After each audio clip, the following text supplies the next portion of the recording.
Hello दोस्तों, स्वागत है आप सभी लोगों का हमारे YouTube चैनल सम्राट अकेडमी में। तो दोस्तों, मेरा नाम है आकाश और 2022 बोर्ड एग्ज़ाम की तैयारी हम लोग बहुत अच्छे तरीके से कर रहे हैं। अपना टारगेट 95% रखे हुए हैं और अच्छे तरीके से तैयारी कर रहे हैं। उसी बीच क्लास 10th साइंस का आज हम टॉपिक एक ऐसा बात करने वाले हैं जो कि एक महत्वपूर्ण टॉपिक है मेरे प्यारे विद्यार्थियों, ओम का नियम।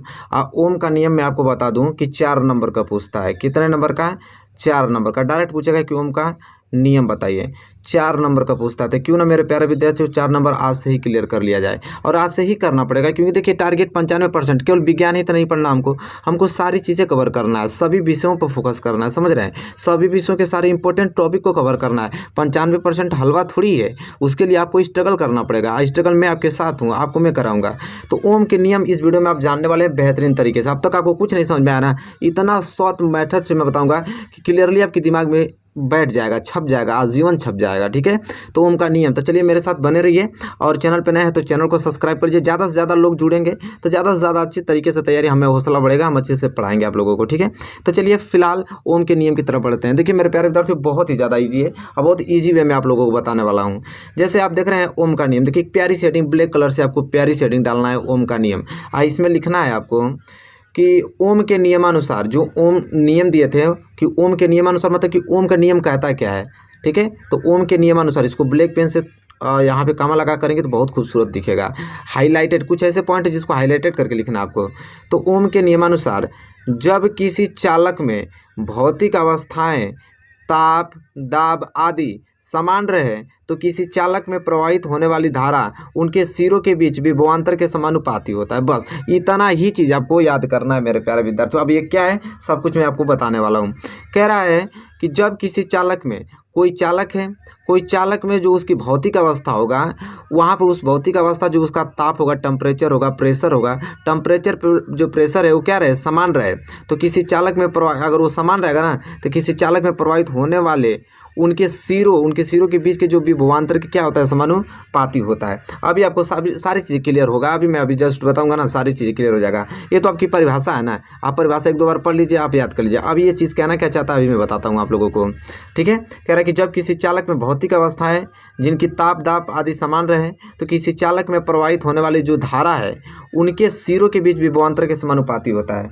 ठीक है, अब देखिए एक वर्ड बोला हमको क्या, कि विभवांतर जो है उनके सिरों के क्या होता है, उनके सिरों के विभवांतर के समानुपाती होता है जो धारा होता है। ठीक है, तो आप सिंपल ये कह सकते हैं कि जो विभवांतर होता है, विभवांतर मेरे प्यारे विद्यार्थियों समानुपाती चाहे अनुक्रमानुपाती, आप इसको साइन को कह सकते हैं। विभवांतर होता है अनुक्रमानुपाती किसके, धारा के। वही चीज़ तो लिखा है यहाँ पे कि धारा उनके सिरों के बीच के विभवांतर के समानुपाती होता है।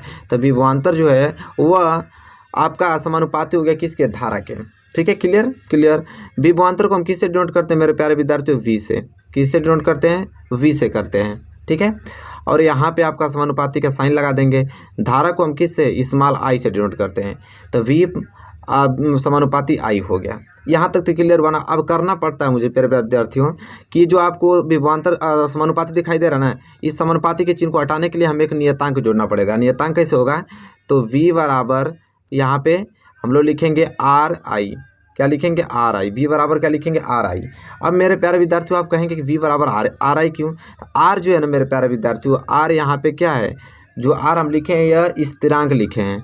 क्या लिखे हैं, स्थिरांक। और ये स्थिरांक किस लिए लिखे हैं, इस प्रोपोर्शनल को, इस समानुपाती को हटाने के लिए लिखे हैं। तो आर यहाँ पे क्या है, स्थिरांक है। ठीक है, चालक का प्रतिरोध आप कह सकते हैं, इसे बोला जाता है चालक का प्रतिरोध। बहुत इजी है, कोई भारी भड़कम चीज़ नहीं है, बहुत आराम से समझ पाएंगे इस चीज़ों को, अभी समझ में आ जाएगा। ठीक है, ये क्या है, चालक का प्रतिरोध है। ठीक है, स्थिरांक है, चालक का प्रतिरोध है जो कैपिटल आर है, वह हम समानुपाती को हटाने के लिए लिए हैं। अब मेरे प्यारे विद्यार्थियों एक बात बताइए, अगर मैं बात करूं आर, यहाँ से अगर आर की वैल्यू निकालूं, प्रतिरोध निकालूं, तो आर बराबर क्या हो जाएगा, वी अपान आई हो जाएगा। होगा कि नहीं, आर बराबर वी अपान आई हो गया। अब मेरे प्यारे विद्यार्थी एक बात समझिए, आर बराबर वी अपान आई। वी यहाँ पे विभवांतर, आई आपका क्या है, धारा है। ठीक है, वी यहाँ पे क्या है, विभवांतर, आई आपका धारा है। अच्छा बताइए कि वी का मात्रक क्या होता है, वी का मात्रक क्या होता है, तो वी का मात्रक मेरे प्यारे विद्यार्थियों वोल्ट होता है। क्या होता है, वोल्ट होता है। ठीक है, और बटे में धारा का मात्रक क्या होता है, सबको मालूम है, धारा का मात्रक एम्पियर होता है। एम्पियर होता है मेरे प्यारे विद्यार्थियों। ठीक है, तो कोई अगर आपसे पूछ दे कि आर का मात्रक बताइए, मतलब प्रतिरोध का मात्रक बताइए, तो आर का मात्रक आप क्या बता पाएंगे? यहीं से निकल गया आपको सारी चीज़ें। तो आर का मात्रक आप क्या बताएंगे? यही तो बताएंगे, वोल्ट प्रति मीटर। आर का मात्रक क्या होगा?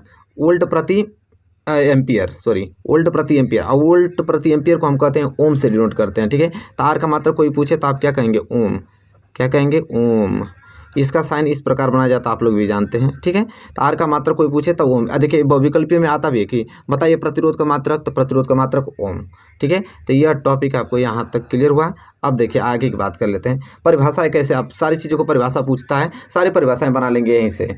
ठीक है, देखिए आर बराबर क्या था? आर बराबर था V अपान आई। अभी हम जो निकालें आर बराबर V अपान पाई। ठीक है, तो आप इसकी परिभाषा प्रतिरोध का क्या दे सकते हैं कि विभवांतर, देखिए यहीं से देंगे, विभवांतर, ऊपर विभवांतर है ना, विभवांतर तथा धारा, विभवांतर तथा धारा के अनुपात,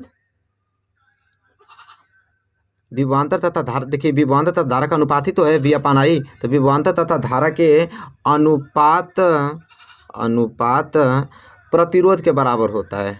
अनुपात जो होता है प्रतिरोध के क्या होता है? बराबर होता है, प्रतिरोध के बराबर होता है। सिंपल आपको दिखाई दे रहा है सारी चीज़ें, तो इसमें परिभाषा बनाने में क्या दिक्कत है? कुछ नहीं है। यहाँ पे हमको तो स्पष्ट रूप से आर बराबर वी आई दिखाई दे रहा है। तो विभवांतर तथा आर मतलब धारा का अनुपात ही प्रतिरोध के बराबर होता है। इस तरह भी लिख देंगे सिंपल परिभाषा, तो एग्जामिनर आप बहुत खुश हो जाएगा। देखिए पेपर में जो जानते हैं क्या होता है, पेपर में जितना ईजी वे में लिखेंगे ना एग्जामिनर उतना ही ज़्यादा प्रभावित होगा। किताबी ज्ञान से लिखेंगे तो कुछ होने वाला नहीं है। ठीक है, आप जितना फैक्चुअल चीज़ उसको सरल भाषा में आप उसको एक्सप्लेन करके बता दीजिए, उतना ही आप लोगों के लिए आसान रहेगा। एग्जामिनर आप पे प्रभावित होगा, 100% होगा, जितना इजी वे में उनको समझ में आ जाएगा। ठीक है, अब यहीं से देखिए सबकी परिभाषा निकल जाएगा। अगर मैं आई की वैल्यू निकालूं, आई बराबर, तो आई बराबर क्या हो जाएगा? V अपान आर हो जाएगा। आई बराबर V अपान आर होगा कि नहीं? तो अगर यहाँ पे धारा कोई पूछे कि बताइए धारा की परिभाषा, तो आप क्या लिखेंगे? सिंपल विभवांतर, क्या लिखेंगे? ऊपर आपका विभवांतर है, विभवांतर तथा नीचे क्या प्रतिरोध है, तो विभवांतर तथा प्रतिरोध, विभवांतर तथा प्रतिरोध के अनुपात किसके बराबर होता है? धारा के बराबर होता है। सिंपल, धारा के बराबर होता है। तो मेरे प्यारे विद्यार्थी कुछ चीज़ है थोड़ी, आप बस समझने में जो थोड़ा डिफिकल्ट लगाते हैं, कोई समझाने वाला आपको ईजी मिल जाए तो आप गर्दा कर देंगे। तो देखिए आई बराबर V अपान आर है, तो देखिए V मतलब विभवांतर तथा नीचे आर है, तो विभवांतर तथा आर के अनुपात जो होता है वो धारा के बराबर होता है। यहाँ आपने धारा का परिभाषा लिख दिया, कितना सिंपल है। यहाँ तो कोई दिक्कत है आपको? बताइए, 1% की दिक्कत यहाँ तक आपको महसूस हुआ? कुछ होगा ही नहीं मेरे प्यारे, तो कुछ है ही नहीं। इसके बाद एक परिभाषा यहाँ से और बन सकता है विभवांतर की। यहाँ अगर मैं V की वैल्यू निकालूँ, V बराबर क्या हो जाएगा? तो इस I का गुणा इस R में हो जाएगा, तब V बराबर I गुणे R हो जाएगा। ठीक है, अब मेरे प्यारे विद्यार्थी इसका क्या परिभाषा देंगे? यहाँ पे देखिए V अपान आर ये भाग में था, तो इसको अनुपात में हम लिख सकते हैं। तो हम लोग विभवांतर तथा प्रतिरोध लिख रहे थे, लेकिन ये गुणा में तो इसे गुणनफल लिखेंगे, बात खत्म। तो यहाँ पे V का परिभाषा क्या दे सकते हैं आप? ठीक है, विभवांतर का, तो आप ये देंगे कि धारा आपका यही आइन है, धारा तथा प्रतिरोध, धारा तथा प्रतिरोध का जो गुणनफल है, गुणनफल तो है बीच में, तो धारा तथा प्रतिरोध का गुणनफल विभवांतर कहलाता है। विभवांतर मतलब V कहलाता है, विभवांतर कहलाता है। तो बताइए कुछ है इसमें समझने वाला? कुछ है नहीं मेरे प्यारे विद्यार्थियों, सारे चीज़ें आपको क्लियर हो गया ओम के नियम में।